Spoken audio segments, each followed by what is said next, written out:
Ini adalah reka bentuk plan satu rumah yang nak dijual. Sebelumnya rumah ini diduduki oleh pasangan suami isteri bersama seorang anak sebelum mereka entah kenapa tiba-tiba meninggalkan rumah tersebut. Sekali imbas ia nampak macam rumah 2 tingkat yang normal.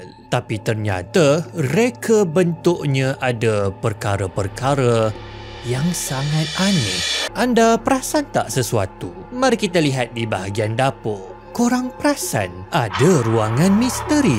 Kenapa ruangan tambahan ni dibuat tak jadi makin sempit ke dapur tersebut? Yang lagi aneh bagaimanapun adalah bahagian tingkat atas rumah tersebut, iaitu di bilik kanak-kanak.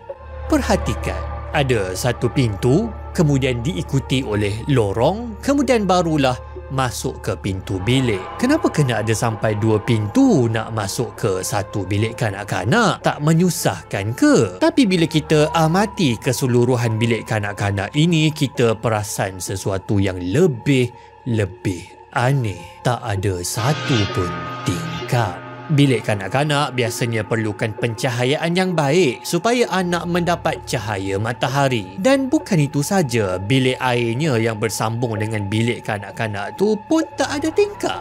Dan ia tertutup daripada ruangan lain. Hanya penghuni bilik kanak-kanak itu saja yang boleh masuk dan keluar daripada bilik air tersebut. Maka kita ada satu plan rumah yang ada satu bilik di tengah-tengah yang seolah-olah disorok. Bilik tersebut tak ada tingkap, ada 2 pintu dan 1 bilik air. Ini kelihatan macam penjara. Tapi plan penjara tersebut ada di dalam satu rumah yang nampak normal dan ia dihuni oleh kanak-kanak.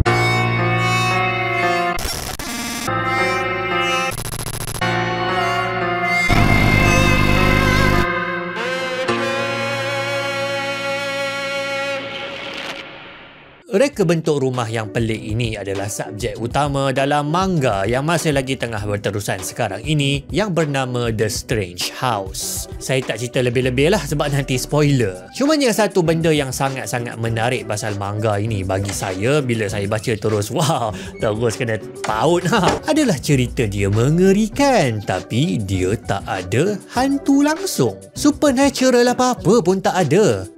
Belum lagi lah setakat ni. Tapi dengan dia cuma cerita tentang plan reka bentuk ruang rumah, bulu roma kita rasa meremang. Ini adalah satu genre yang saya baru jumpa dan dia sangat menarik bagi saya. Saya panggil sebagai kisah seram ruang. Special Horror. Manga The Strange House ini bukanlah kisah yang pertama yang pernah meneroka pasal kisah seram ruang ni. Rasanya buku fiksyen awal yang terkenal dengan genre ini adalah The House of Leaves pada tahun 2000. Buku ini dia sangat pelik dan kalau korang tanya orang yang dah pernah habis baca daripada kulit ke kulit pun, rasanya diorang pun tak tahu buku ni pasal apa sebenarnya. Tapi antara subjek utamanya adalah satu kisah dokumentari tentang satu pasangan yang baru masuk ke rumah baru. Bila mereka duduk di rumah tu, si suami perasan ada satu benda yang membingungkan. Bahagian dalam rumah tersebut, entah macam mana, adalah 3 cm lagi besar daripada bahagian luar. Ini tak logik menyalahi hukum geometri. Macam mana tu? Si suami fikir mungkin dia tersilap ukur, jadi dia panggil kawan-kawan dia yang profesional untuk datang ukur. Mereka tetap dapat kesimpulan yang sama. Bahagian dalam adalah lebih besar daripada bahagian luar. Dan tak lama selepas itu, mereka jumpa satu laluan panjang yang tak masuk akal dalam rumah tersebut. Dia langsung tak logik sebab kalau kita tengok rumah itu daripada luar, sepatutnya ia terpacul melonjonglah dengan sangat panjang. Tapi tak ada. Meremang bulu roma weh. Padahal dia tak cerita pasal hantu apa pun. Cuma pasal pengukuran rumah yang tak masuk akal. Bagaimanapun konsep cerita seram ruang yang mungkin paling terkenal sekali di seantero internet adalah The Back Room.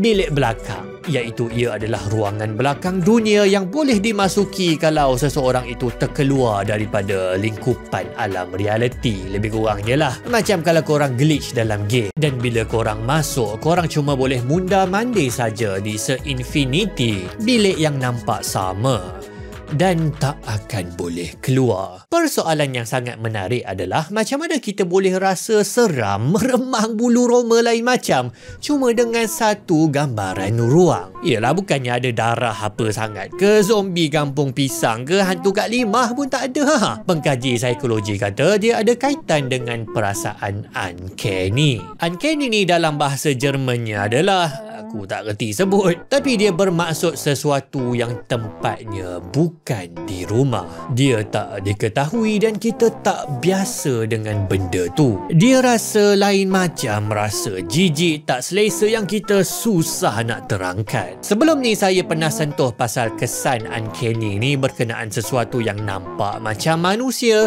tapi tak berapa nak manusia. Contohnya animasi 3D yang kita nampak sangat-sangat realistik tapi dia tak cukup nak menyerupai manusia sepenuhnya. Dia macam 95% macam tu, nak hampir kepada manusia yang sebenar, tapi disebabkan dia tak capai tahap tu, kita rasa dia macam lain macam. Daripada rasa kagum powernya dia ni buat 3D modeling, kita rasa jijik dan tak selesa. Tapi dalam konsep ruang pula didapati ada beberapa ciri yang akan menjadikan ruangan itu uncanny. Yang pertamanya, kalau ruang tu tak cukup sesuatu berbanding dengan yang kita biasa. Yang kedua, kalau ruang tu dia berulang-ulang dengan kadar yang lain macam. Yang ketiga, kalau tempat letak barangan tu tak kena. Macam gambar ni, pintu dia dekat atas. Keempat, saiz ruangan itu dikacau daripada kebiasaan. Kelima, dia buat kekacauan yang terkawal. Dan yang terakhir,